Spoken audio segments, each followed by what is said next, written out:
Това човек нещо му стана лошо и си тръгна. Слушай ме сега, докато работиме заедно имаме едно условие. Няма да се появяваш тук с някакви мухливци, разбрали? А с кого е окей да се появявам? С никой. Иво, това беше брокера, ми говорихме за апартаменти. Значи ще си намериш нов брокер.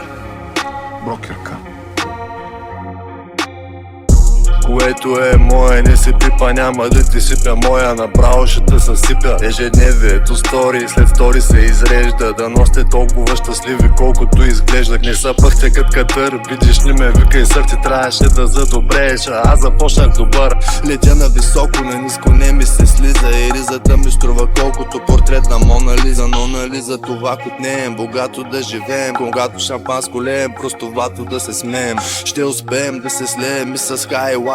Ай, хвани ме, че залитам и ми се драйфа. Квича кузите, бе, олимпийски басейни, като медузи, путки с голи бузи плуват, викат пейни. Судиените са забранените, че заповядай. Подредени са жените, до която искаш сядай. Умрял от студ, роял салют, чашата пълня, а скоча е доста. Отлежал и люто, не изплащам на вноски. Белите камъни Сваровски, имам доходни пости и строги бизнес обносни. И ако имаш нещо против моята бизнес авантюра, 4 телета ще ти слеят, забите с бордюра. Красоти, пари и блясък нямат недостатък. Всякакви жени ми дават тласък, къпе се в златен пясък. Всички хора ме познават и от мене се страхуват. Малцина ме уважават, повечето се преструват.